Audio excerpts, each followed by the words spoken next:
श्रीगुरुभ्यो नमः। ॐ शन्नो मित्रः शं वरुणः शन्नो भवत्वर्यमा शन्न इन्द्रो बृहस्पतिः शन्नो विष्णुरुक्रमः। नमो ब्रह्मणे नमस्ते वायो त्वमेव प्रत्यक्षं ब्रह्मासि त्वामेव प्रत्यक्षं ब्रह्म वदिष्यामि। ऋतं वदिष्यामि सत्यं वदिष्यामि तन्मामवतु तद्वक्तारमवतु अवतु माम् अवतु वक्तारम्। ॐ शान्ति शान्ति शान्तिः। ॐ सहना भवतु सहनौ भुनक्तु सह वीर्यं करवावहै तेजस्विनावधीतमस्तु मा विद्विषावहै। ॐ शान्ति शान्ति शान्तिः। ॐ यश्छन्दसां वृषभो विश्वरूपः छन्दोभ्योऽध्यमृतात् सम्बभूव समेन्द्रो मेधया स्पृणोतु। अमृतस्य देवधारणो भूयासं शरीरं मे विचर्षणं जिह्वा मे मधुमत्तमा। कर्णाभ्यां भूरिविश्वं ब्रह्मणः कोशोऽसि मेधया पिहितः श्रुतं मे गोपाय। ॐ शान्ति शान्ति शान्तिः। ॐ अहं वृक्षस्य रेरिव कीर्तिपृष्ठं गिरेरिव ऊर्ध्वपवित्रो वाजिनीव स्वमृतमस्मि। द्रविणकं सवर्चसं सुमेधा अमृतोक्षितः इति त्रिशङ्कोर्वेदानुवचनम्। ॐ शान्ति शान्ति शान्तिः। ॐ पूर्णमदः पूर्णमिदं पूर्णमुदच्यते पूर्णस्य पूर्णमादाय पूर्णमेवावशिष्यते। ॐ शान्ति शान्ति शान्तिः। ॐ आप्यायन्तु ममाङ्गानि वाक्प्राणश्चक्षुश्रोत्रमथो बलमिन्द्रियाणि च सर्वाणि सर्वं ब्रह्मोपनिषदं मां ब्रह्म निराकुर्यां मा ब्रह्म निराकरोत्। अनिराकरणमस्त्वनिराकरणं मेस्तु तदात्मनिरतेय उपनिषत्सु धर्माः ते मयि सन्तु ते मयि सन्तु। ॐ शान्ति शान्ति शान्तिः। ॐ वां मे मनसि प्रतिष्ठिता मनो मे वाचि प्रतिष्ठितम्। आविराविर्मयेधि वेदस्य म आणीस्तः श्रुतं मे मा प्रहासीरनेनाधीतेनाहोरात्रान् सन्दधामि। ऋतं वदिष्यामि सत्यं वदिष्यामि तन्मामवतु तद्वक्तारमवतु अवतु मामवतु वक्तारमवतु वक्तारम्। ॐ शान्ति शान्ति शान्तिः। ॐ भद्रं नो अपि वातयमनः। ॐ शान्ति शान्ति शान्तिः। ॐ भद्रं कर्णेभिः शृणुयाम देवाः भद्रं पश्येमाक्षभिर्यजत्राः स्थिरैरङ्गैस्तुष्टुवागुंसस्तनूभिर्यशेम देवहितं यदायुः। स्वस्ति न इन्द्रो वृद्धश्रवाः स्वस्ति नः पूषा विश्ववेदाः स्वस्ति नस्तार्क्ष्यो अरिष्टनेमिः स्वस्ति नो बृहस्पतिर्दधातु। ॐ शान्ति शान्ति शान्तिः। ॐ यो ब्रह्माणं विदधाति पूर्वं यो वै वेदांश्च प्रणोति तस्मै तगंहदेवमात्मबुद्धिप्रकाशं मुमुक्षुर्वै शरणमहं प्रपद्ये। ॐ शान्ति शान्ति शान्तिः। ॐ नमो ब्रह्मादिभ्यो ब्रह्मविद्या सम्प्रदायकर्तृभ्यो वंशऋषिभ्यो महद्भ्यो नमो गुरुभ्यः। सर्वोपप्लवरहितः प्रज्ञानघनः प्रत्यगर्थो ब्रह्मैवाहमस्मि ब्रह्मैवाहमस्मि। नारायणं पद्मभवं वसिष्ठं शक्तिं च तत्पुत्रपराशरं च వ్యాసం శుకం గౌడపదం మహాంతం గోవిందయోగీంద్రమథాస్య శిష్యం శ్రీశంకరాచార్యమథాస్య పద్మపాదం చ హస్తామలకం చ శిష్యం తం తౌటకం వార్తికకారమన్యాన్ అస్మద్గురూన్ సంతతమానతోస్మి. శృతిస్మృతిపురాణానామాలయం కరుణాలయం నమామి భగవత్పాదం శంకరం లోకశంకరం. శంకరం శంకరాచార్యం కేశవం బాదరాయణం సూత్రభాష్యకృతౌ వందే భగవంతౌ పునః పునః. ఈశ్వరో గురురాత్మేతి మూర్తిభేద విభాగినే వ్యోమవద్వ్యాప్తదేహాయ దక్షిణామూర్తయే నమః. ఏరిమే గురుభిః పూర్వం పదవాక్యప్రమాణతః వ్యాఖ్యాతాः సర్వవేదాంతాస్తాన్ నిత్యం ప్రణతోస్మ్యహం. ఓం శాంతి శాంతి శాంతి. శ్రీమదఖండ సచ్చిదానంద స్వరూపాత్మేయ సమస్త దేవీ దేవతల స్వరూపంలో సమస్త ఋషీశ్వరులు మునీశ్వరులు సమస్త సాధు సజ్జన బృందం ఈ క్షేత్రాధిష్టాన జగదంబ వక్తృస్వరూపంలో శ్రోతృస్వరూపంలో విరాజమానమై ఉన్న సచ్చిత్ ఆనంద చిన్మయ ఘనస్వరూప పరబ్రహ్మకు హృదయపూర్వక వందన మందారాలు సమర్పిస్తూ, ప్రియ ఆత్మబంధువులరా, భగవంతుని అహేతుక కృప వల్ల మనం అహేతుక కృప భగవంతుని యొక్క అహేతుక కృప వలన మనం అపౌరుషేయ శుక్ల యజుర్వేదీయ కాణవశాఖీయ సంహితోపనిషత్ ఈశావాస్యోపనిషత్ చింతన చేసుకుంటూ ఉన్నాం. ఈ ఉపనిషత్తు యొక్క శాంతి మంత్రం చెప్పుకుందాం అందరం కలిసి. ఓం పూర్ణమద పూర్ణమిదం పూర్ణమాత్ పూర్ణముదచ్యతే పూర్ణస్య పూర్ణమాదాయ పూర్ణమేవావశిష్యతే. ఓం శాంతి శాంతి శాంతి.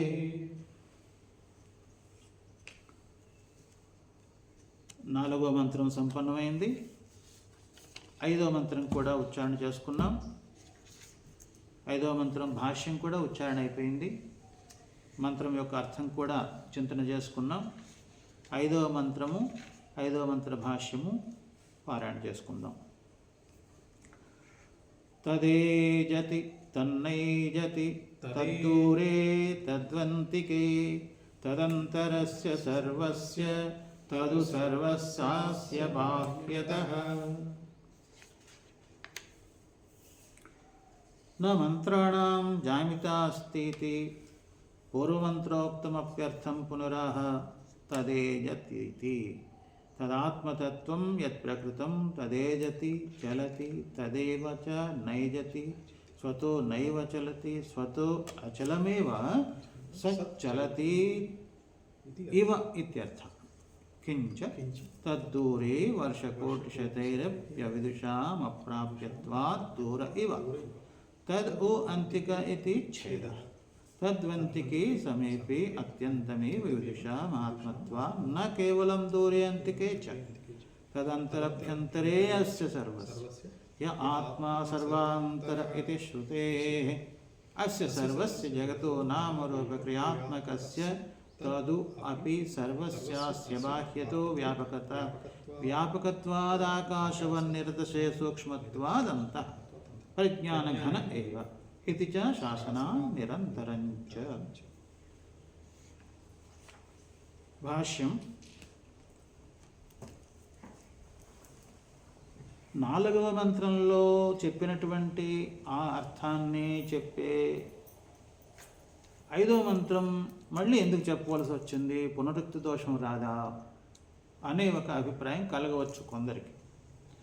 అందుచేత భగవత్పాద శంకరాచార్యుల వారు ఏం చెప్తున్నారు, నా మంత్రాణం జామిత అస్తి.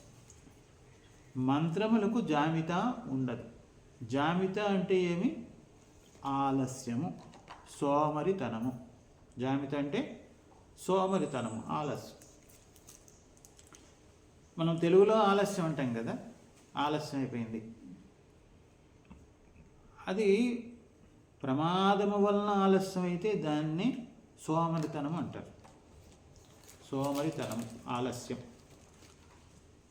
సంస్కృతంలో ఆలస్యం అంటే తెలుగులో సోమరితనం అనవచ్చు. చేయవలసిన కార్యాన్ని చేయవలసిన సమయంలో చేయడు, అదే ఆలస్యం, సోమరితనం. దానికి కారణము శ్రీకృష్ణ భగవానుడు భగవద్గీతలో ఏం చెప్పాడు? తమోగుణ ప్రభావము. నిద్రాలస్య ప్రమాదోత్థం తత్తామసముదాహృతం. అది తామసము, తమోగుణ కార్యము అని. అందుచేత మంత్రాణం జాబితా అస్తి ఇది పూర్వమంత్రోక్తమప్యర్థం. మంత్రములకు జాబితా అనగా సోమరితనము లేదు అని చెప్పి పూర్వమంత్రం ద్వారా ఉక్తం చెప్పబడినటువంటి అర్థాన్ని పునః ఆహా మరలా చెప్పాను. తద్ ఏజతీతి, అది ఏజతి, చలతి, కంపతి. ఏది? తదాత్మతత్వం. ఆ ఆత్మతత్వం విక్రియారహితమైనటువంటిది. ఎందుచేత? సర్వవ్యాపకత్వాత్, అంతటా నిండి నిబిడీకృతమై ఉన్నందువలన. తదాత్మతత్వం అన్నారు. తచ్చబ్దం ఎప్పుడు కూడా సాపేక్షిక శబ్దం కదా. యత్ తదో నిత్య సంబంధ. యత్ ఎక్కడైతే యత్ శబ్ద ప్రయోగం అయిందో తత్ అనేటువంటి శబ్ద ప్రయోగం కూడా జరగాలి. ఇక్కడ తద్ ఆత్మతత్వం అన్నారు. ఆ తర్వాత ఏమన్నారు? యత్ ప్రకృతం. ఈ ప్రకృత ప్రకరణంలో ఏ ఆత్మతత్వాన్ని గురించి అయితే ప్రసంగం నడుస్తూ ఉందో యత్, అది తదేజతి. తదేజతి చలతి. నా అక్కడ అన్వయించుకోవాలి. నా చలతి. తదేవచ న ఏజతి. స్వతో నైవ చలతి. ఏజతి, అదే తద్ధావతో న్యానత్యేతి. పరిగెత్తే వాళ్ళ కంటే అత్యంత శీఘ్రంగా పరిగెత్తి అక్కడ ఉన్నట్టు ఏజతి. నైజతి, అది అస్సలు ఎక్కడికి కదలదు. సోపాధికంగా ఏజతి, నిరుపాధికంగా అనైజతి. అదని నైజతి. స్వతో నైవ చలతి. స్వయం తన యొక్క స్వభావం ఏమిటి? ఆత్మతత్వానికి అచలం, నిష్క్రియం, నిరంజనం, నిర్వికారం. ఇలా చెప్పిన తర్వాత ఒక చిన్న సందేహం వస్తుంది. ఏంటి? ఈ ఆలస్యము, సోమరితనము జీవులకే కదా, మంత్రాలకు కూడా ఉందా? ప్రాప్తి సతి ప్రతిషేధ. అది మంత్రములకు సోమరితనమే ప్రాప్తం లేదు. అటువంటిప్పుడు మరి ఆలస్యం లేదు, జాబితా లేదని చెప్పడం అప్రాప్తస్య ప్రతిషేధ. ప్రాప్తస్య ప్రతిషేధ యుజ్యతే. ఇప్పుడు ఏదైనా మీరు చేస్తూ ఉన్నారు, ఒక కార్యం, పని చేస్తున్నప్పుడు సరైంది కాదు, అప్పుడు ఏమంటాం? అలా చేయవద్దు అని అంటాం, అంతే కదా. ప్రాప్తస్య ప్రతిషేధ అంటే మంత్రాణం జామితా నాస్తి, నా మంత్రాణం జామితా అస్తి అంటే మంత్రములకు జామితా ఆలస్యం, సోమరితనం కాదు. మంత్రద్రష్ట అయినటువంటి వారి దృష్టిలో, మంత్రద్రష్ట అయినటువంటి ఆ ఋషీశ్వరులకు జామితా లేదు అంటే ఆలస్యం లేదు. ఆ మంత్రద్రష్ట ఋషి అత్యంత సూక్ష్మమైనటువంటి తత్వాన్ని బోధించాలి కాబట్టి అది మళ్ళీ చెప్పిన అది పునరుక్తి దోషము లేదు. ఎందుకని? ఋషీశ్వరులు ద్రష్టలు. ఋషయో మంత్రద్రష్టారహ. ఋషి అంటే గడ్డ మీసం పెంచుకుంటే ఋషం కాదు, లేదు బోర్డు కొట్టుకుంటే ఋషి కాదు. ఋషి అంటే ఎవరు? ఋషయో మంత్రద్రష్టారహ. మంత్రాన్ని దర్శించేవారు ఋషి. మరి ఆ మంత్రాలు నిత్య సత్యమైనటువంటి మంత్రములు కాబట్టి ఈ విషయంలో ఏం చెప్తున్నారు? జామితా, జామి అంటే బాలిష. బాలిష అంటే మూర్ఖుడు, జామి అంటే బాలిష పర్యాయపదం, అంటే సోమరి, మన భాషలో చెప్పుకుంటే సోమరి. అదే ఇక్కడ చెప్తున్నారు, జామిత ఆలస్యమితి నన్వాలస్యం చేతనవతాం ధర్మో మంత్రాణం చ శబ్ద సముదాయ రూపాణం చేతనవత్వా అభావేన ఆలస్య అప్రసక్తే నా ప్రసక్తం నిషిధ్యతే ఇది నియమాచ్చ న మంత్రాణం జామితాస్తేతి రిక్తం వచైతి న చేన్మైవం మంత్రాణమితి మంత్రపదేన తపోభిర్విధూతతమాస్తద్ద్రష్టా లక్ష్య కుతస్తస్య ఆలస్యం తత్రాపి మంత్రస్ఫోరకో భగవాన్ స్వయంభూస్తస్య తు కుతస్తరాం తదిత్యభిప్రాయం అతేవ పునరాహ. అందుచేత ఆ మంత్రము యొక్క స్మరణ ఇచ్చే స్వయంభూ యొక్క ప్రేరణ చేత ఆ మంత్రములు పూర్వజన్మలో గతించిపోయిన మంత్రములు, గతించిపోయాలంటే ఆ విధమైనటువంటి గ్రంథాలు లేక, చెప్పేవారు లేక, వినేవారు లేక, లుప్తప్రాయంగా ఉన్నటువంటి నిత్యమైన మంత్రములను మళ్ళీ ఋషేశ్వరులు తన తపస్సు ద్వారా గ్రహించారు. అది ఇక్కడ చెప్తున్నారు. యుగాంతే అంతర్హితాన్ వేదాన్ సేతిహాసాన్ మహర్షియః లేభిరే తపసా పూర్వమనుజ్ఞాత స్వయంభవ ఇది జామితా శబ్దస్య ఆలస్యార్థకత్వే తు మూలమన్వేష్యం యతో జైమినీయే అజామి. ఇంకా జైమిని సూత్రం ఒకటి చెప్తున్నారు, అజామికరణార్థత్వాచ్చ. అది ఇప్పుడు మీకు అవసరం లేదు, పురోడాశం గురించి. కాబట్టి ఇప్పుడు సారాంశం ఏంటి? బాలిషో మూర్ఖ సహి బాల ఇవ చేతి ప్రమాదిత్వాత్ ధర్మకార్యేషు. ధర్మకార్యానికి సమయం అవుతుంది, యజ్ఞయాగాదులకు స్వాధ్యాయానికి సమయం అవుతుంది, కానీ వీడేం చేస్తున్నాడు? మూర్ఖుడు కదా, నిద్రపోతున్నాడు. ధర్మకార్యాలకి సమయం అయింది, వాడు బాలిషుడు, మూర్ఖుడు, కానీ నిద్రపోతున్నాడు. ఎందుచేత? ప్రమాదత్వాత్. బాలిషో మూర్ఖ సహి బాల ఇవ చేతి. ఆ చిన్న పిల్లవాడికి వాడికేమి సమయం తెలియదు, టైం చూడడం తెలియదు, కర్తవ్యం లేదు, సమయానికి భోజనం చేయాలి, సమయానికి పాలు తాగాలి, సమయం ఏమీ ఉండదు. వాడికి సుమారు 18 గంటలు నిద్ర ఉండాలంట. ఎవరికి? పాలు తాగే పిల్లవాడికి సుమారు 18 గంటలు నిద్ర ఉండాలి. అటువంటి వాడు పడుకుంటే పర్వాలే, నిద్రపోతాడు. దానికేం ధర్మకార్యమా అధర్మకార్యమా ఇంకేం అక్కట్లేదు, అక్కడే ఒంటిపోతాడు, అక్కడే రెంటికి పోతాడు. ఆ విధంగా ఉంటారట సోమరపోతులు. ధర్మకార్యముల యందు సమయమునకు జాగ్రత్త పడరు, వారు బాలిషులు, మూర్ఖులు. వారే ప్రమాదాన్ని తెచ్చిపెట్టుకుంటారు, ఆలసి. అందుకని మలయాళ స్వామి వారు ఏమంటారు? సోమరులకెచ్చటను మోక్షము లేదు, సోమరులకెచ్చటను మోక్షము లేదు, సోమరులకెచ్చటను మోక్షము లేదు అనిపిస్తుంది. సోమరులకి ఎచ్చట మోక్షం. అందుకని మన ధర్మ కార్యముల యందు జాగ్రత్తగా ఉండాలి. మరి ఇంగ్లీష్ తెలిసిన వాళ్ళు ఏమంటారు? మీలాంటి వారు బీ అలర్ట్ అంటారా? అంతేనా? అలర్ట్గా ఉండాలి. మిలిటరీ జవాన్లు ఎలా అయితే రెడీగా ఉంటారో అలా ఉంటారు. అంతేగాని స్వాధ్యాయానికి వచ్చి ఆ పుస్తకం మర్చిపోయాను, ఈ పెన్ను మర్చిపోయాను, ఆ పెన్సిల్ మర్చిపోయాను, ఇది అలా ఉండకూడదు. బార్డర్లో తన దేశాన్ని రక్షించడానికి ఆ జవాన్లు ఏ విధంగా అయితే ఉంటారో తయారుగా, ఒక ప్రధానమంత్రి, రాష్ట్రపతి రక్షణకి ఎస్విజి ఏది అంటారు కదా, వారు ఏ విధంగా అయితే చెయ్యి ఘోడ అంటారు దాన్ని, ఆ బటన్ దగ్గర పెట్టి రెడీగా ఉంటారు. ఎవడైనా ఏదైనా అంటే భృషం భృషం కాల్చిపారేస్తూ ఉంటారు. అలా ఉండాలన్నమాట. అంతకంటే జాగ్రత్తగా ఉండాలి ఈ వేదాంత స్వాధ్యాయంలో.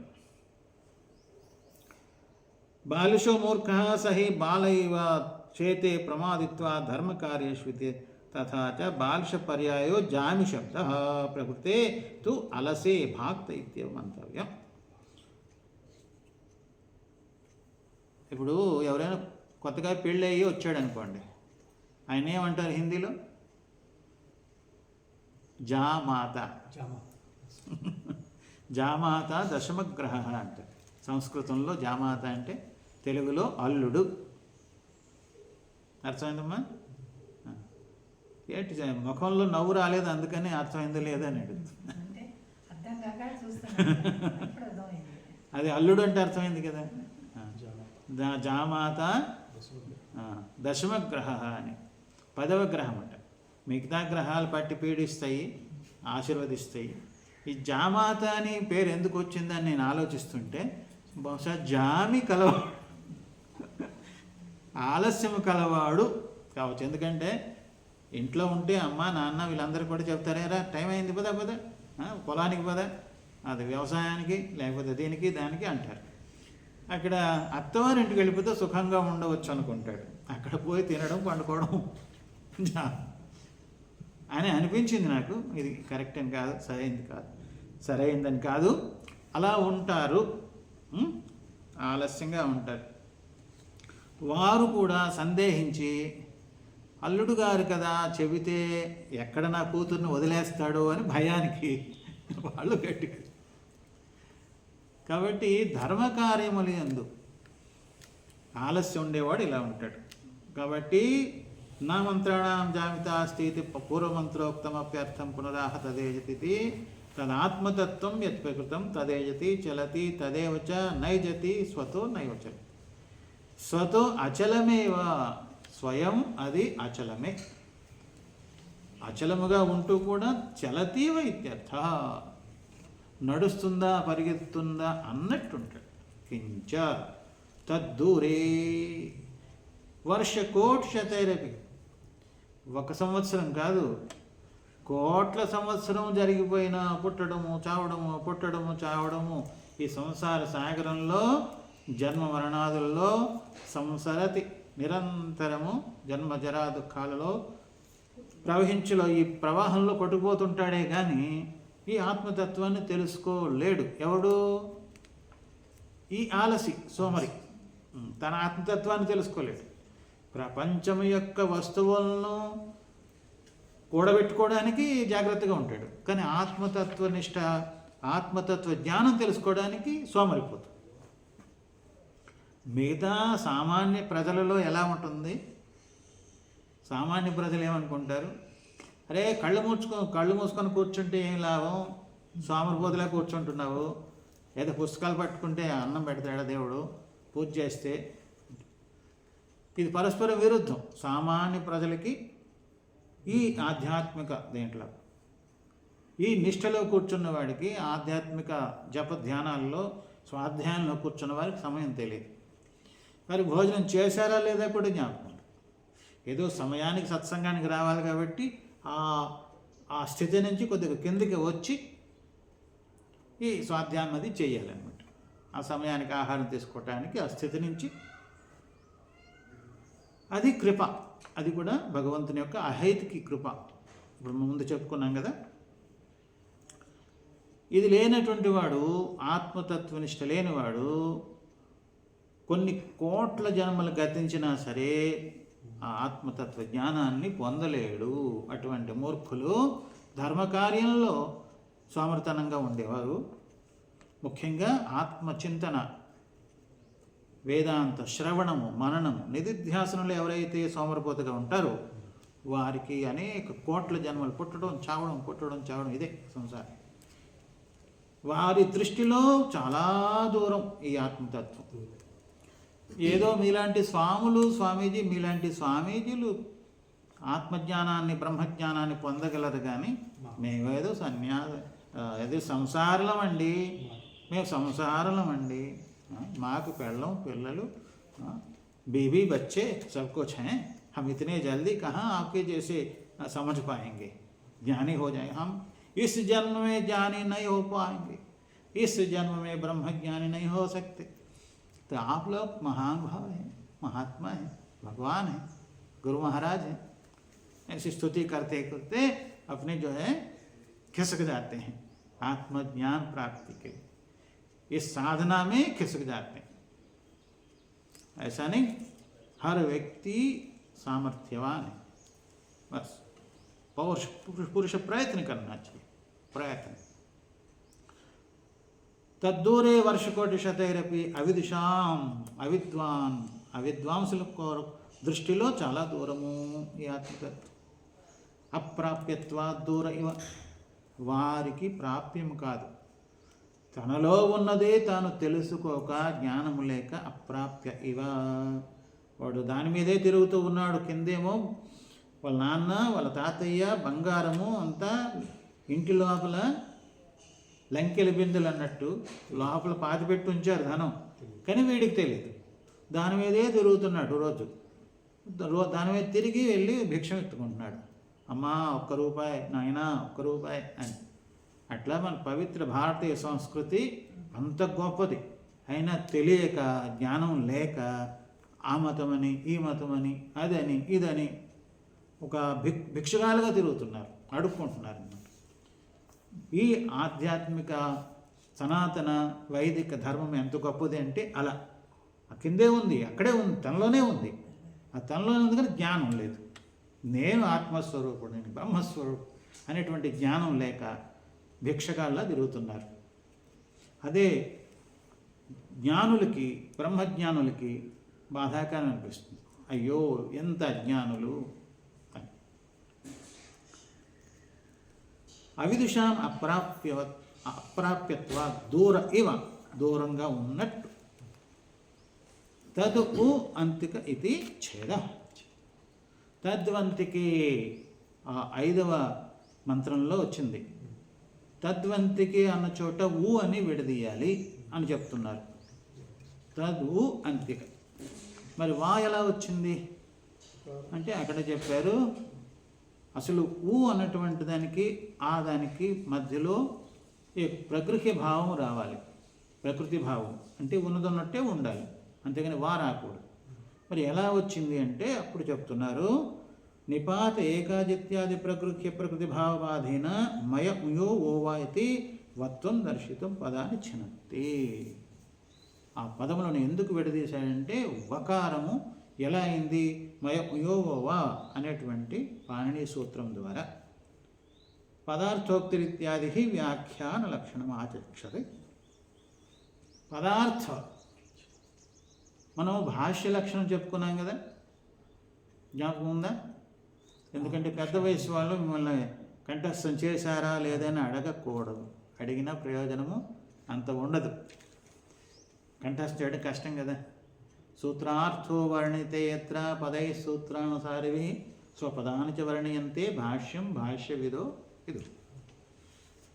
మేము ఆ చిన్న సమయంలో అంటే ముఖ్యంగా కాశీలో చదువుకునేటప్పుడు, అప్పటికి చిన్న సమయం లేదు, 20 దాటింది, బహుశా 20-30 మధ్యలో అనుకుంటా. అది కంఠస్థం చేశాం కాబట్టి ఇప్పటికి కూడా ఆ సంస్కారం ఉంది. మరి వ్యాఖ్యాన లక్షణం ఏమి? 5 లక్షణం, పంచలక్షణం. ఏంటది? పదచ్ఛేద, 5 గుర్తులేవు. పదచ్ఛేదము, మళ్ళీ వాటికి అంటే ప్రశ్న అడిగి దానికి సమాధానం. ఇప్పుడు వెంటనే రాదులేండి, ఎందుకంటే అనేక బాధ్యతలు ఉన్నాయి. అది ఎంత ఇప్పుడు ఖాళీగా ఉంటే దాన్ని ఏదైనా నింపడానికి బాగుంటుంది. అవునమ్మా, ఖాళీగా ఉంటే మీరు టిఫినో భోజనమో అన్నమో నింపుతారు, అది ముందు నుంచే నిండిపోయి ఉంటుంది. పదచ్ఛేద పదార్థోక్తి విగ్రహో వాక్య యోజన ఆక్షేపస్య సమాధానం వ్యాఖ్యానం పంచలక్షణం. అందుకని పుస్తకంలో వెతుక్కోవడం కాదు, మస్తకానికి ఎక్కించుకోవాలి. పుస్తకస్థాచి యా విద్య పరహస్తగతం ధనం కార్యకాలే సమాయాతే నసా విద్య నతద్ధనం. మస్తకంలో లేని విద్య అది నస లాంటిదంట.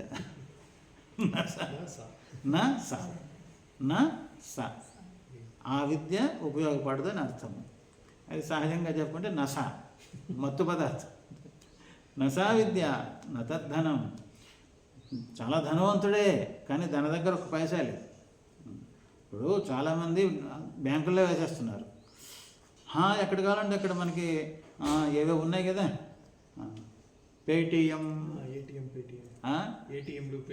ఏటీఎంలు పేటీఎంలు అన్నీ ఉన్నాయి. మనకెందుకు డబ్బు అని 1 10 రూపాయలు కూడా జేబులో పెట్టుకుంటే వెళ్తున్నారు. ఎక్కడైనా అవసరం వస్తే పేటీఎం లేదు, పేటీఎం లేదు, ఏటీఎం లేదు, ఏది పనిచేయడం లేదు. అప్పుడు పక్కన ఉండేవాడిని అడుక్కుంటున్నారు, ఒక 10 రూపాయలు ఇవ్వరానైనా, ఒక 50 రూపాయలు ఇవ్వు, ఒక 100 రూపాయలు ఇవ్వు అని. వాడి దగ్గర ఉంటే కదా ఇస్తాడు. ఆఖరికి ఇంత ధనవంతుడు పక్కన ఉండేవాడిని అడగవలసి వస్తుంది. కాబట్టి ఋషీశ్వరులు చెప్పినటువంటిది ఏమంటారు? పెద్దలు చెప్పిన మాట పెరుగన్నపు మూట. ఎంత ఆరోగ్యకరం తెలుసా పెరుగన్నం మూట.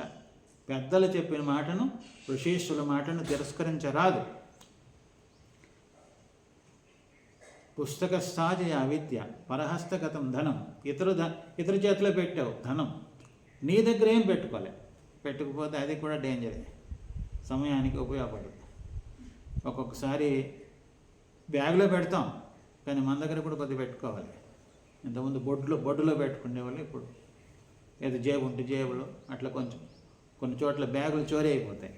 వాళ్ళు అడుగుతూ ఉంటారు, నా బ్యాగులు చోరీ అయిపోయినాయి, దొంగలు పట్టుకున్నా, నాకు ఖర్చులకి టికెట్కి డబ్బులు లేవని. ఈ యాత్రికులు చూస్తారు, అందరూ ఈ మాదే అడుక్కుంటున్నారు, ఎవరు సరైన వారా, ఎవరు సరైన వారు కారని గుర్తించడం కూడా కష్టం, చాలా కష్టం అన్నమాట. అట్లా అయిపోతుంది. కాబట్టి మస్తకంలో ఉన్న విద్య ఎప్పటికైనా ఉపయోగపడుతుంది. అదేవిధంగా పుస్తకంలో ఉండే విద్య పరీక్ష హాల్లో ఉపయోగపడదు. అదేవిధంగా ఈ చింతనకు కూడా ముఖ్యమైనటువంటి కొన్ని వాక్యాలని మనం మస్తకంలో పెట్టుకోవాలి. య ఆత్మ సర్వాంతర సర్వభూతేషు గూఢ, అట్లా కొన్ని వాక్యాలు. ఏకమేవ అద్వితీయం బ్రహ్మానేహ నానాస్తి కించన మత్త పరతరం నాణ్యత్ కించిదస్తి ధనంజయ తత్వమసి ప్రజ్ఞానం బ్రహ్మ అయమాత్మ బ్రహ్మ అహం బ్రహ్మాస్మి. ఇలా అనేక వాక్యాలు మనం ఇలా స్మరించేసరికి వచ్చేటట్టు. కానీ పండుకునే ముందు అన్నీ వదిలేయాలి. పండుకునే ముందు ఫలానమేవ ధాన్యార్థి త్యజేత్ గ్రంథం అశేషత, ప్రశాంతంగా ఈ గ్రంథాలన్నీ కూడా పెట్టాయి. అవసరం వచ్చినప్పుడు అవే వస్తుంటాయి. ముందు మనం నింపేసి పెట్టేస్తే సంస్కారవశాత్తు ఆ ప్రసంగం వచ్చినప్పుడు అవి వస్తూ ఉంటాయి, ఊరుతూ ఉంటాయి. కాబట్టి ఇక్కడ ఏం చెప్తున్నారు? తదుపు అంతిక ఇది. కొద్ది గ్రంథ సహాయం కూడా తీసుకోవాలి మనం. గ్రంథం సహాయము, మూల గ్రంథము, వ్యాఖ్యాన గ్రంథాల సహాయం తీసుకొని చింతనకు అనుకూలంగా భేద బాధక యుక్తులు, అభేద సాధక యుక్తుల్ని అర్థం చేసుకోవాలి. భేదాన్ని బాధించే యుక్తులు. భేదం అంటే ఏది? నేను వేరు దేవుడు వేరు, నేను వేరు దేవుడు వేరు, ఇది భేదం. అభేద సాధక యుక్తులు అంటే జీవో బ్రహ్మైవ న అపర, ఇది అభేద సాధక యుక్తి. అందుచేత ఇక్కడ ప్రకృతి భావము, ప్రగృహ్య భావము వీటిని కూడా బాధించుతూ మయ ఉయో అనేటువంటి వకారం వచ్చింది కాబట్టి తద్వంతికే ఇది, తద్వంతికై ఇది, తద్వంతిక చ ఆ విధంగా పదచ్ఛేదం చేయాలి. తద్వంతికే సమీపే అత్యంతమే విదుషాం, విద్వాంకి దృష్టిలో అత్యంత సమీపంలో ఉంది తన ఆత్మస్వరూపం కాబట్టి తెలుసుకున్నారు. ఆత్మత్వం అన్నా కేవలం దూరే అంతికేచ, ఎప్పుడూ ఎల్లప్పుడూ దూరంగానే ఉండే తత్వం కాదు అది. తెలుసుకున్న వారి విషయంలో చాలా దగ్గర ఉంది, తెలియకపోతే ఎంతో దూరంగా అని భావిస్తున్నారు. అలా అజ్ఞానుల దృష్టిలో, జ్ఞానుల దృష్టిలో ఆత్మతత్వం యొక్క స్థితి. తదంతరభ్యంతరే అస్య సర్వస్య, అది ఎక్కడ? అభ్యంతరే, శరీరాన్ని దృష్టిలో పెట్టుకొని, ఈ శరీరాన్ని ఒక సీమ హద్దుగా పెట్టుకొని అభ్యంతరే, దీని లోపల ఉంది. అభ్యంతరే అస్య సర్వస్య, సర్వస్య సంపూర్ణ ప్రాణియం మే, సమస్త ప్రాణుల లోపల. అంతేకాకుండా పంచభూతముల మధ్య, పంచభూతముల లోపల. పృథివ్యాం తిష్టన్ యః పృథివీ న వేద,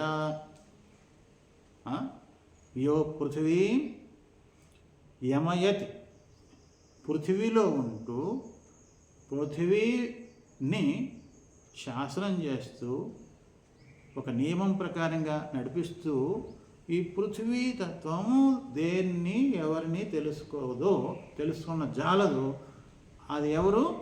అంతర్యామి అంటారు. దాన్ని అంతర్యామి బ్రాహ్మణుడు. అంతర్యామి అంతర్యామి అని ఎవరు? అన్నమయ్య. కాబట్టి అంతర్యామి రూపంలో కూడా అంతటా నిండి ఉన్నటువంటి వాడు ఎవరైతే ఉన్నారో వాస్తవంగా ఈ జగత్తులో ఉన్నాడంటారు కదా. జగత్ అంటే ఏమి? అస్య సర్వస్య జగత.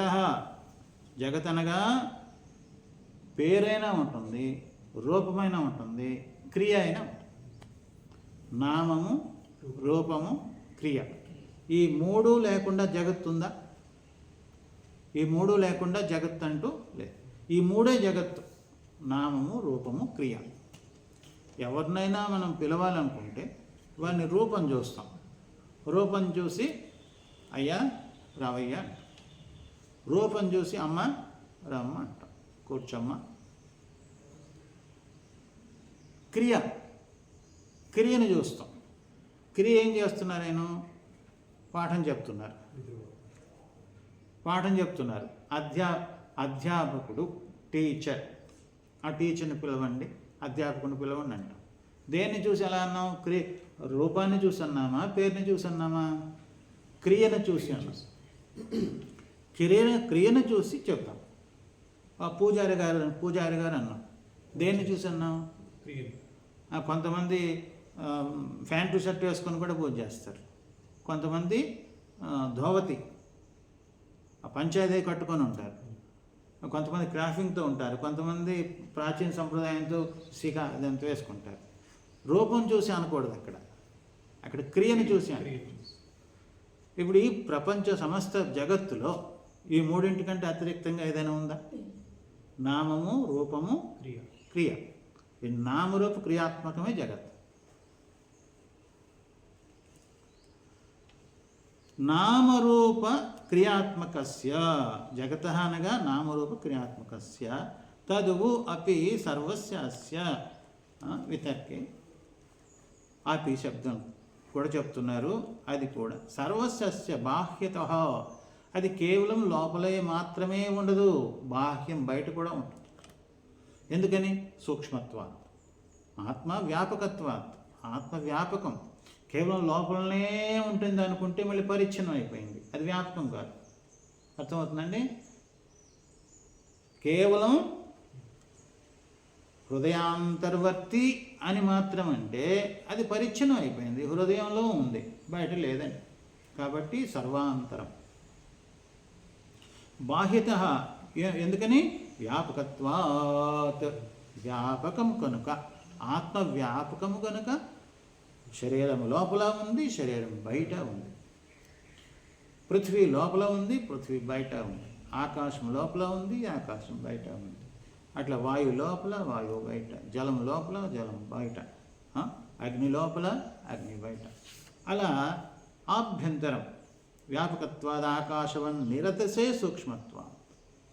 ఎంత సూక్ష్మము అంటే అంతకంటే సూక్ష్మం ఇంకొకటి లేదు, అది నిరతిశయము. కొన్ని పదార్థాలు సాతిశయములై ఉంటాయి, సాతిశయములు. ఇప్పుడు సుమారు ఒక వస్తువు ఉందనుకోండి, ఈ గ్రంథమే ఉంది, పుస్తకం ఉంది, ఇది పెద్ద గ్రంథం అన్నారు. ఈ పెద్ద గ్రంథం అంటే ఇంతకంటే ఒక పెద్ద గ్రంథం చూశారనుకోండి, అప్పుడు ఏమైపోతుంది? ఇది చిన్నదే. దానికంటే ఇంకోటి చూశారనుకోండి, అప్పుడు ఇది చిన్నదైపోతుంది. అంటే అతిశయము కలిగినది సాతిశయము. దానికంటే పెద్దది, దానికంటే పెద్దది, దానికంటే పెద్దది ఉంటే ఇది సాతిశయం అవుతుంది. ఇంకా దానికంటే ఇంకో పెద్దదంటూ లేనే లేదు అంటే అది నిరతిశయం, దానికంటే పెద్దది లేదు. అంటే ఈ ఆత్మ కంటే సూక్ష్మమైనది ఇంకొకటి లేదు. ఇప్పుడు నైయాయికుల భాషలో మన ఈ కిటికీలో నుంచి వస్తూ ఉన్నటువంటి సూర్యకిరణాలలో ఎగురుతూ ఉన్నటువంటి ధూళి కణాలు ఉన్నాయి, త్రసరేణు. ఆ ధూళి కణాలలో ఎన్నుంటాయి? 6 అణువులు ఉంటాయి. 6 అణువులు ఉంటాయి. కాబట్టి వాటిని ఏమంటారు? పరమాణువు, ఆ పరమాణువు 2 కలిస్తే అణువు, అది 3 కలిస్తే ద్వెణుకం అన్నటువంటిది 3 కలిస్తే త్రసరేణు అని ఈ విధంగా క్రమక్రమంగా ఒక ఆకారాన్ని పొందుతుంది. అది ఈశ్వరేచ్ఛ వలన. అది ముందు కాపాలిక అవుతుంది. ఆ కాపాలిక అయిన తర్వాత మళ్ళీ కపాలం అవుతుంది. కపాలం అంటే ఒక కుండకు సగభాగం, ఒక ఘటమునకు సగభాగాన్ని కపాలం అంటారు. ఆ కపాలంలో కూడా సగభాగాన్ని కాపాలిక అంటారు. కపాలము 2 కపాలములు 2 భాగములు కలిస్తే ఒక ఘటం అవుతుంది. ఘటం అనేది కార్యమైంది. ఒక ఘటం అనే కార్యానికి ఈ కారణమైంది కపాలం కదా. ఇప్పుడు దానికి కారణం అంటే ఈ కారణములు కూడా 3 రకాలు ఉంటాయి. ఒకటి నిమిత్త కారణము, ఇంకోటి ఉపాదాన కారణం, ఇంకోటి సమవాయ కారణం అయినా. ఇప్పుడు ఈ ఉపాదాన కారణం ఇది. ఈ పరమాణు, అణువు, ద్వెణుకము, త్రసరేణు ఇవన్నీ కూడా ఒకదానికొకటి ఉపాదాన కారణం. సూక్ష్మం అన్నటువంటిది కారణము, స్థూలం అన్నది కార్యం. అట్లా ఈ కిటికీలో నుంచి వచ్చిన సూర్యకిరణాలలోనే ఉన్నటువంటి అత్యంత సూక్ష్మమైనటువంటి ఆ చిన్నదానిలో ఇన్ని అణువులు ఉండేటప్పుడు మరి ఈ సమస్త ప్రపంచంలో ఉన్నటువంటి ధూళి కణాలు కానీ ఈ సమస్తం వ్యాపించి ఉందన్నమాట. ఈ అణువులతో వ్యాపించి ఉంది. ఇప్పుడు మన శరీరం అని ఒక్క ఏకవచనం ప్రయోగం చేస్తాం. నా శరీరం, ఒక్క శరీరం అంటాం. ఒక్క శరీరం అంటామా, అనేక శరీరం అంటాం మనం. అఖండానందగిరి స్వామి ఏకవచనం, బహువచనం ఒక్కటే. అయితే ఇప్పుడు ఈ ఒక్కటి అనేటువంటి వ్యవహారంలో కొన్ని కోట్లు, కొన్ని ట్రిలియన్లు ఉన్నాయా లేవా అణువులు, పరమాణువులు, ఏమంటారు ఇవి, జర్మ్స్, అత్యంత సూక్ష్మ క్రిములు, క్రిమికుల సంకులము పూతిగంధము. ఈ శరీరం ఎట్లాంటిదంటే భగవంతుడు ఎంత మంచి ప్యాకింగ్ చేశాడు. లోపల మనం ఉంది, మూత్రం ఉంది, కఫం ఉంది, ఇవన్నీ ఎన్నో ఉన్నాయి. ఇక్కడ 7 ధాతువులు ఉన్నాయి కదా. ఇన్ని ధాతువులు ఇన్ని ఉన్నా సరే లోపల నుంచి బయటకు వస్తే కంపు కొడుతుంది, కానీ లోపల ఉంటే ఏ కంపు లేదు. లోపల నుంచి బయటకు వస్తే నోట్లో ఉమ్మి ఇంకొకరికి వాసన కొడుతుంది. వాడికి కూడా ముక్కు దగ్గర అందుకు పెట్టారు. వాసన జాగ్రత్త చూసుకో, ఆరోగ్యం బాగుంటే వాసన బాగుంటుంది, లేకపోతే చెడ్డ వాసన వస్తుందని ముక్కు దగ్గర పెట్టాడు అన్నమాట భగవంతుడు. అదేవిధంగా తినే ముందు కొద్దిగా చూడు, అంతేగాని పూజ చేసే ముందు వాసన చూడకు. పూజ చేసే ముందు వాసన చూస్తే అది భగవంతునికి నైవేద్యానికి నిరుపయోగం అన్నమాట. అట్లా ఇతరులకు వడ్డించే ముందు కూడా వాసన చూస్తారు, అలా చూడకూడదు. తాను తిన్నప్పుడు చూడు, అది పాసిపోయిందా,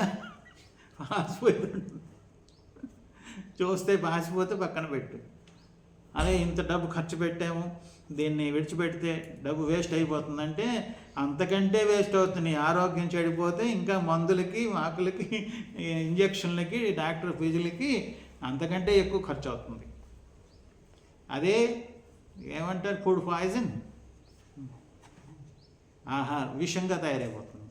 కనుక వండిన తర్వాత 40 నిమిషాల లోపల ఆహారం భుజించాలట.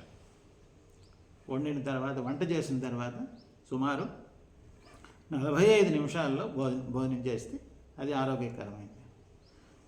మరి ప్యాకింగ్ చేసేసి ఎప్పుడో చేసినటువంటిది తింటే దాన్ని నిల్వ ఉంచడానికి కొన్ని కెమికల్స్ కలుపుతారు.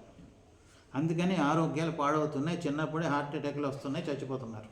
చాలామంది చాలామంది చిన్న వయసులోనే మసకు వచ్చేస్తుంది, కళ్ళు కనిపించడం లేదు, హార్ట్ అటాక్ వచ్చేస్తూ ఉంది, బీపీ, షుగర్, ఇవన్నీ కూడా ఈ ప్యాకింగ్ చేసినటువంటి పదార్థాలు తిని ఫుడ్ పాయిజన్ అన్నమాట. క్రిమిసంహారక మందులు సంపూర్ణంగా అందులో కలియవు, వాటి ప్రభావం ఉంటుంది. ఆ క్రిమిసంహారక మందులు దాంట్లో ఉంటాయి కాబట్టి అవి ఆహారాన్ని ప్రతిరోజు జింక్ ఫుడ్ అంటారు కదా, ఇవన్నీ తిన్నటువంటి వారు ఎక్కువగా పాలవుతున్నారు, రోగగ్రస్తులైపోతున్నారు. అందుకని కూల్ డ్రింక్స్ కానీ, ఈ కూల్ డ్రింక్స్ అవే ఎక్కువ తాగినటువంటి వారికి బ్రెయిన్ అనేటువంటి చిన్నదైపోతుంది.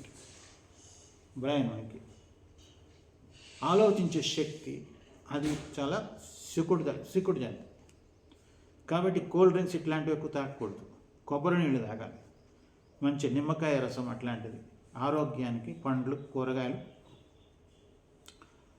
కాబట్టి ఇవన్నీ కూడా మన శరీరం ఆరోగ్యంగా ఉంటే కదా మనం ఉపనిషత్తు చింతన చేయగలుగుతాము. అందుచేత ఈ నామరూప క్రియాత్మక సమస్త ప్రపంచము సర్వస్య బాహ్యత వ్యాపకత్వాద్ ఆకాశవ నిరతిశయ సూక్ష్మత్వం. ఇది నిరతిశయ ఆకాశమే సూక్ష్మం. ఆకాశానికి రంగు లేదు, ఉందా? ఆకాశం ఏ రంగులో ఉంది? ఆకాశము తెల్లగా ఉందా, నల్లగా ఉందా, ఏ రంగులో ఉంది? చెప్పలేం కదా. చెప్తాం, ఆకాశం తెల్లగా ఉంది, ఆకాశం నల్లగా ఉంది. తల మలినత అది, ఇవన్నీ కూడా అజ్ఞాన దృష్టిలో ఆకాశము ఎలా ఉందంటే, ఈ అమ్మగారు ఈరోజు టిఫిన్ చేశారు కదా, ఏది కళాయి అంటారు దాన్ని, అది బోర్లించితే ఎలా ఉంటుంది? ఇలా ఉంటుంది. ఆకాశం ఎలా ఉందంటే అలా ఉందట. ఒక పెనం ఇది బోర్లించినట్టు ఆకాశం ఉందని అంటారు అన్నమాట. అయితే ఆకాశం ఇలా బోర్లించిన పెనంలా ఉందనో, లేకపోతే మలినాన్ని పొందింది అని వ్యవహారం ఎలాంటిది అంటే అది అజ్ఞానుల వ్యవహారం. ఆకాశాన్ని గురించి తెలిసిన వారు ఎప్పుడు అలా అన్నారు. ఆకాశము అలా వంకరగా లేదు, ఆ చివర అక్కడ భూమికి తగిలింది, ఈ చివర ఇక్కడ భూమికి తగిలింది, చుట్టూ తగిలి ఉంది, మధ్యలో మనం ఉన్నాం, అందుకని మన పైకి ఉందన్నమాట. ఆకాశం తగలకుండా అలక్క. ఆకాశము సర్వవ్యాపకము, ఏ రంగు లేదు, రూపము లేదు ఆకాశానికి. అందుచేత ఆకాశము తెల్లగా ఉందని చెప్పలేము, నల్లగా ఉందని చెప్పలేము, ఇంకొక రంగు చెప్పలేము. కానీ తల మలినతాది ఈ బాలిష మూర్ఖులు ఆరోపణ చేస్తారు. ఆకాశము సూక్ష్మమా స్థూలమా? సూక్ష్మం.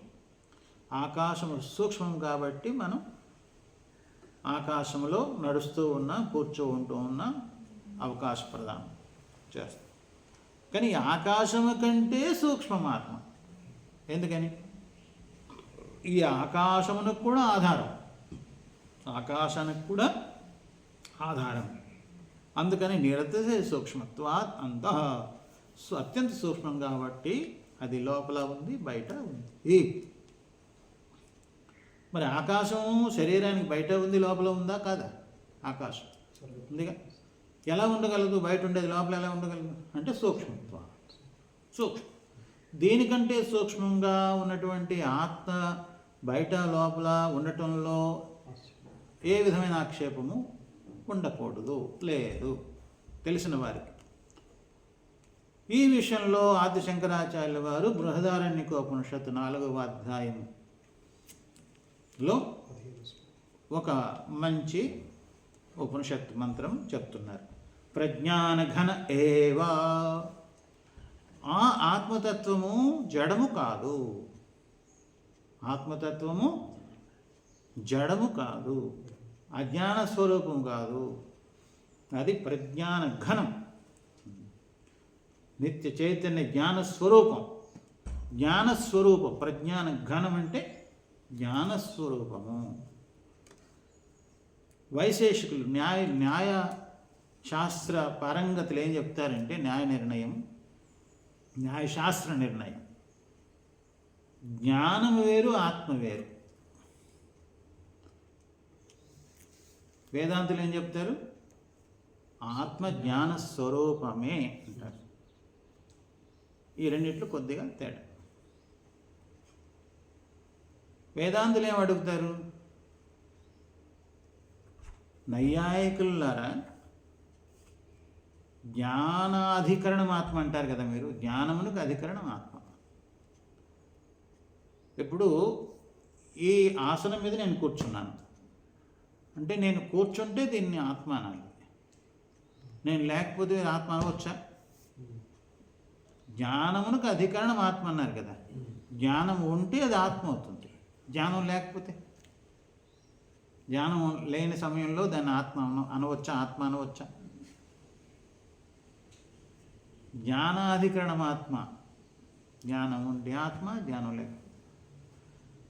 కాబట్టి జ్ఞాన అధికరణం ఆత్మ కాదు, ప్రజ్ఞాన ఘన ఏవ. ఇది వేదాంతం. కనుక ఆ శాస్త్రములు అస్సలు పనికిమాలినవి, పనికిరానివి అనకూడదు. అవి ఉపయోగమే, వేదాంత చింతనకు ఉపయోగమే. న్యాయశాస్త్రము, వ్యాకరణ శాస్త్రము, సాంఖ్యశాస్త్రము, యోగశాస్త్రము, పూర్వమీమాంసా శాస్త్రము, వీటన్నిటినీ కూడా సమన్వయపరుచుకుంటూ రావాలి. కానీ చివరిలో తెలుసుకోవాల్సింది ఏంటి? జ్ఞాన స్వరూపమే ఆత్మ. అది గుర్తుపెట్టుకోండి. జ్ఞాన స్వరూపమే ఆత్మ. ఆ ఆత్మ అంతటా నిండి ఉన్నది. అది నేనే, అది ఇంకొకరు కాదు, నా స్వరూపం. ప్రజ్ఞాన ఘన ఏవా. ఏమ శబ్దం చేత ఏమి చెప్పబడుతూ ఉంది అంటే, ప్రజ్ఞాన ఘనము కంటే భిన్నమైనటువంటిది లేదు. నివర్తకం, అన్య వ్యావృత్తి. ఏవ శబ్దంతో ఏకం ఏవ అద్వితీయం బ్రహ్మ. సజాతీయ విజాతీయ స్వగత భేదరహితం. అది ప్రజ్ఞాన ఘనం అని బృహదారణ్యకోపనిషత్తు చెప్తుంది. ఇది శాసనాత్ శాస్త్రం. శాస్త్రం ఏం చెప్తుంది? శాసనం చేస్తుంది. అజ్ఞాత జ్ఞాపకం శాస్త్రం అని ఇంకొక నిర్వచనం ఉంది. శాస్త్రం దేన్ని అంటారు? శాస్నోతీతి శాస్త్రం. శాస్త్రము శాసిస్తుంది. మాతృదేవో భవ, పితృదేవో భవ, ఆచార్యదేవో భవ. కొన్ని ఇళ్లల్లో ఇది చెప్తామన్నమాట. శ్రీరామచంద్రుడు కూడా ప్రాతకాల ఉఠికై రఘునాథ మాతు పితా గురు నావహి మాథ. ప్రాతకాలం లేవగానే శ్రీరామచంద్రుల వారు తల్లికి, తండ్రికి, గురువు గారికి నమస్కారం చేసి తరువాత సంధ్యావందనం అది చేసి తరువాత రాజకార్యాలు చూసుకునేవారు. ఇక శ్రీరాముడు కంటే, శ్రీరామచంద్రుల వారి కంటే గొప్పవాడివా? రామో విగ్రహవాన్ ధర్మ. కొంతమందికి అలా చెప్తే, మీ అమ్మా నాన్నకు నమస్కారం చేస్తున్నావా అంటే, స్వామీజీ నేను మనసులోనే చేసేస్తాను స్వామీజీ, బయట ఎందుకు చేయడం అని అంటాడు. అప్పుడు అమ్మా నాన్న దగ్గరుంటే వాళ్ళ అమ్మకు చెప్తా, అమ్మా నువ్వు మనస్సుతోనే వంట చేసి మనసుతోనే భోజనం పెట్టే, అప్పుడు తిక్క కుదిరిపోతుంది. కాదు సార్, అలా కాదు ఇలా పెద్దలు చెప్తున్నారు విను. ముందు నమస్కారం చేసేసి తర్వాత వాళ్ళ మాట చెప్పిన మాట వినకపోతే మళ్ళీ అంటే వినవద్దని ఎవరు చెప్తున్నారు? నేను వారు కూడా సంస్కారవంతులైన తల్లిదండ్రులు, సంస్కారయోగ్యమైన మంచి ఆత్మోన్నతికి సంబంధించిన మాట చెప్పాలి కదా. సంసార సాగరంలో తోసే మాట చెప్పకూడదు. కాబట్టి తండ్రి విష్ణు జేరుమనియుడు తండ్రి. భగవంతుని తెలుసుకో అని చెప్పేవాడే తండ్రి. అంతేగాని పెళ్లి చేసుకో, పిల్లల్ని గాను అంటే తండ్రి కాడా? ఆయన అభిప్రాయం, ఆయన జ్ఞానం అంతే ఉంది. అంటే వంశము ఆగిపోకూడదు, వంశం పెరగాలన్న దృష్టితో ఆ తండ్రి అలా చెప్తున్నాడు. ఆ తండ్రికే జ్ఞానం కలిగి ఉంటే, నాయన నేను పడుతున్నాను బాధలు, నువ్వు చూస్తున్నావు కదా, కొన్ని నీకు తెలుసు కొన్ని నీకు తెలియదు, ఎందుకురా ఈ సంసార సాగరంలో, నువ్వు సన్యాసం అయితే నువ్వు సన్యాసం తీసుకుంటే 7 జన్మలు తరించిపోతాయి, కులం పవిత్రం జననీ కృతార్థ వసుంధర పుణ్యవతే చితేనని ఆ తండ్రి ఆ తల్లి ప్రేరణ ఇస్తారు.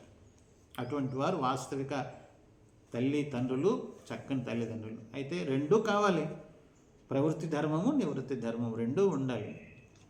కనుక ఎవరికి ఎంత సంస్కారం ఎంత పుణ్యం ఉందో అలాంటి తల్లిదండ్రులు దొరుకుతారు, అలాంటి బిడ్డలు దొరుకుతారు. ఎవరు తక్కువ ఎక్కువ కాదు. వారు చేసుకున్నటువంటి పుణ్యపాపమును అనుసరించి ఆయా తల్లిదండ్రులు, ఆయా గురువులు, ఆయా శిష్యులు దొరుకుతారు. వారిని ఎవరిని తోలనాడరాదు. కన్న తల్లిదండ్రులు ఎప్పటికీ పూజనీయులే. కాబట్టి శాసనం చేస్తుంది. శాస్త్రం ఏం చెప్తుంది? శాసనాత్ శాస్త్రం. ఇంకొకటి ఏం చెప్తుంది? అజ్ఞాత జ్ఞాపకం శాస్త్రం. మనం మన స్వరూపాన్ని మర్చిపోయాం. నా నిజస్వరూపము, ఆత్మస్వరూపము, శుద్ధము, బుద్ధము, ప్రజ్ఞానఘనము అన్నది మర్చిపోయాం. అది జ్ఞాపకం చేసేది శాస్త్రం.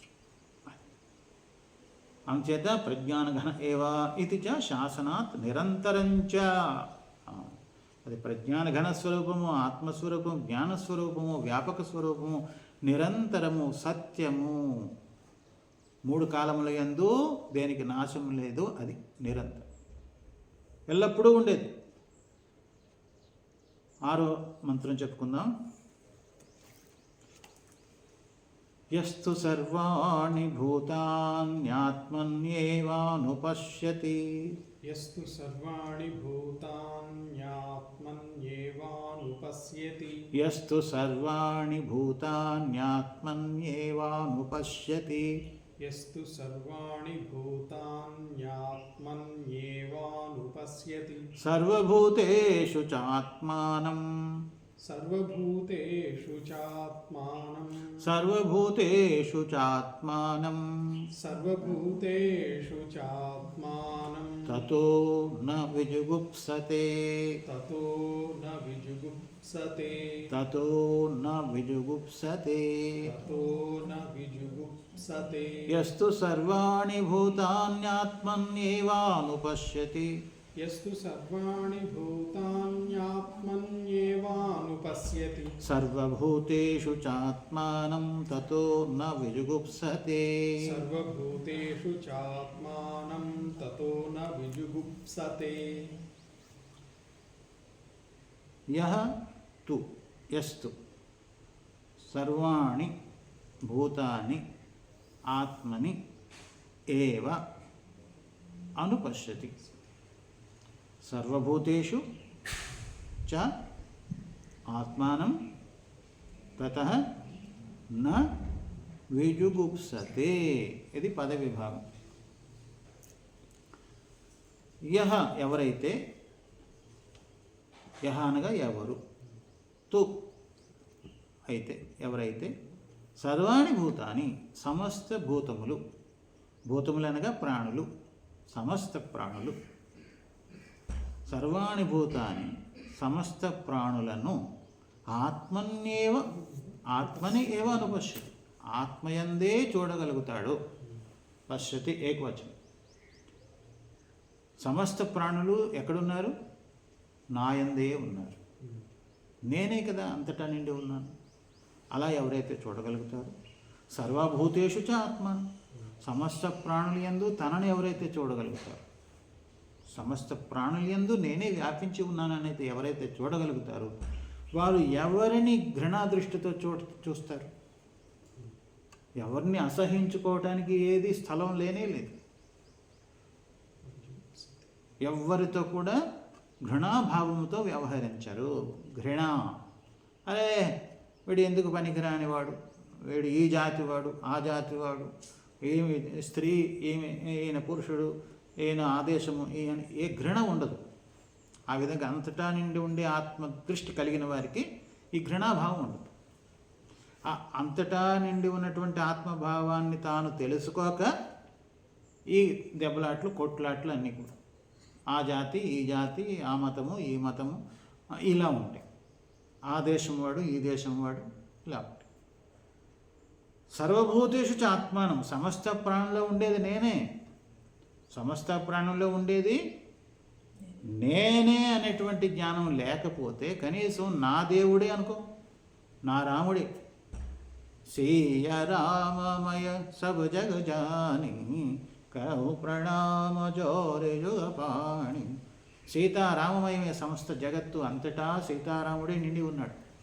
అంతటా ఆ జగదంబ లలితామాతే నిండి ఉన్నది. సమస్త ప్రాణులందు ఎవరు, మీరు అమ్మవారి భక్తులైతే ఎవరున్నారు నిండి? శక్తి రూపంలో యా దేవీ సర్వభూతేషు శక్తిరూపేణ సంస్థితా నమస్తస్యై నమస్తస్యై నమస్తస్యై నమో నమః. యా దేవీ సర్వభూతేషు దయారూపేణ సంస్థితా నమస్తస్యై నమస్తస్యై నమస్తస్యై నమో నమః. ఇదేదో ఎగురుతుంది ఇక్కడ, అది ఎక్కడ ఉన్నాయి, నల్లకి కనబడుతున్నాయి. ఏంటివి? ఈగలు. ఈగలకి ఆకలి ఉందా లేదా? ఆకలి మనకుందా లేదా? దాని సంస్కృతిలో ఏమంటారు? క్షుధ. యా దేవీ సర్వభూతేషు క్షుధారూపేణ సంస్థిత నమస్తస్యై నమస్తస్యై నమస్తస్యై నమో నమః. అమ్మా ఎక్కడున్నావు? ఎక్కడున్నావు అమ్మా? సర్వభూతేషు. ఉందా లేదా తల్లి? కేవలం మందిరంలోనే కూర్చొని ఉండదు అమ్మ. అమ్మ నీలో ఉంది, నాలో ఉంది, అన్ని భూతముల యందు ఉంది. ఉందా లేదా? యాదేవి సర్వభూతేషు బుద్ధిరూపేణ సంస్థిత నమస్తస్యై నమస్తస్యై నమస్తస్యై నమో నమః. యాదేవి సర్వభూతేషు మాతృరూపేణ సంస్థిత. మాతా స్వరూపంలో ఉంది, శక్తి స్వరూపంలో ఉంది, దయాస్వరూపంలో ఉంది, క్షుధాస్వరూపంలో ఉంది. ఇంకా ఎలా ఈ ఋషీశ్వరులు ఎన్ని వేల రకాలు, లక్షల రకాలు చెప్పాలనో ఋషీశ్వరులు. అన్ని రకాలుగా చెప్పినా అర్థం కాకపోతే మరి మనం తరించేది ఎప్పుడు? ఎన్ని రకాలుగా చెప్తూ ఉన్నారు, ఇన్ని రకాలుగా చెప్తున్నారు. అందుకని తెలిసి తెలియని వాళ్ళు కొంతమంది ఏం చేస్తున్నారంటే, దేవుడికి నైవేద్యం పెడుతున్నారా, మనం తింటే ఏమవుతుంది? మన మలమూత్రం అవుతుంది కదా. అందుకని కొంతమంది హల్వా చేసి దేవుడు వెనక పెడతారు. ఉదయం విన్నారా మీరు ఈ మాట? అది ప్రసాదంగా పంచుకుంటున్నారన్నమాట. మరి తర్వాత భగవంతుని ఆరాధన చేయండి, భక్తిగా చేయండి. మీకు ఎంత భక్తి ఉంటే, ఎంత ఆరాధన చేస్తే అంత ఫలితాన్ని మీరు పొందుతారు. అది విగ్రహం అనుకుంటే మీరు ఫలితాన్ని పొందలేరు. సాక్షాత్తు అమ్మని ఆహ్వానం చేసి పూజ చేయండి. ఆ సమయంలో ఇంకా ఫోన్లో అవి మాట్లాడకండి. ఇది ఆహ్వానం చేసేసి మళ్ళీ ఫోన్ వచ్చింది, హలో, అదేం ఆరాధన? అక్కడ అమ్మని, శ్రీరాముడు కావచ్చు, శ్రీకృష్ణుడు కావచ్చు, ఏ దేవుడైనా ఆసనం సమర్పయామి అంటే వచ్చి కూర్చున్నారన్న భావన చేయండి. ఆ తర్వాత క్రమంగా పూజ పూర్తయ్యే వరకు మాట్లాడవచ్చు. సగుణ సాకార ఆరాధన చేసేటప్పుడు దాన్ని పాటించాలి. అదేవిధంగా మనం ఎంత వేడిలో ఆహారాన్ని తినగలమో అంత వేడిలోనే భగవంతుడికి నైవేద్యం పెట్టాలి. మనం ఎంత చల్లదనంలో తినగలమో అంత చల్లదనంలోనే పెట్టాలి. అంతేగాని ఫ్రిడ్జ్ నుంచి తీసుకొచ్చి డైరెక్ట్గా పెట్టేయకూడదు. భగవంతుడు అన్ని తింటాడులే అంత. కాబట్టి చాలా సూక్ష్మాలు తెలుసుకోవాలి, మనం చాలా రహస్యాలు తెలుసుకోవాలి. సగుణ ఆరాధన అది వ్యర్థము కాదు, మనసును నిగ్రహం చేయడానికి. కానీ దాని యొక్క రహస్యం కూడా మనం తెలుసుకుంటే అంతటా నిండి ఉండి ఆ అమ్మను తెలుసుకోవాలి. అది నాలో కూడా ఉంది, నీలో ఉంది. అందరినీ ఆ విధంగా గౌరవంగా మర్యాదగా చూడగలిగితే ఎవ్వరి మీద ఘృణా దృష్టి రాదు, అసహ్య దృష్టి రాదు. అంతా నా స్వరూపమే. సర్వభూతేషు చ ఆత్మానం తతః న విజుగుప్సతే. ఆ తర్వాత ఎవ్వరి మీద జుగుప్స రాదు, ఎవ్వరిని హేళన చేయడు. జుగుప్స మనం కలిసి చెప్పుకుందాం అందరం ఈ మంత్రం. యస్తు సర్వాణి భూతాన్యాత్మన్యేవానుపశ్యతి. యస్తు సర్వాణి భూతాన్యాత్మన్యేవానుపశ్యతి. సర్వభూతేషు చాత్మానం తతో న విజుగుప్సతే. సర్వభూతేషు చాత్మానం తతో న విజుగుప్సతే. అటువంటి ఎవ్వరినీ ఘృణాదృష్టితో చూడకుండా అంతటా నేనే నిండి ఉన్నాను సమస్త ప్రాణులు యందు, సమస్త ప్రాణులు నాయందే ఉన్నారనేటువంటి ఆ వ్యాపక దృష్టి, ఆత్మదృష్టి తెలుసుకొని జీవన్ముక్తి అవస్థను మన యొక్క చింతన ద్వారా, వేదాంత చింతన ద్వారా అట్టి స్థితిని పొంది ధన్యులమయ్యేదముగాక. ఓం పూర్ణమదః పూర్ణమిదం పూర్ణముదచ్యతే పూర్ణస్య పూర్ణమాదాయ पूर्णमेवावशिष्यते। ॐ शान्ति शान्ति शान्ति। शङ्करं शङ्कराचार्यं केशवं बादरायणं सूत्रभाष्यकृतौ वन्दे भगवन्तौ पुनः पुनः। ईश्वरो गुरुरात्मेति मूर्तिभेदविभागिने व्योमवद्व्याप्तदेहाय दक्षिणामूर्तये नमः। ॐ शान्ति शान्ति शान्ति। ॐ तत्सत्। सर्वं सच्चिदानन्दपरब्रह्मार्पणमस्तु। ॐ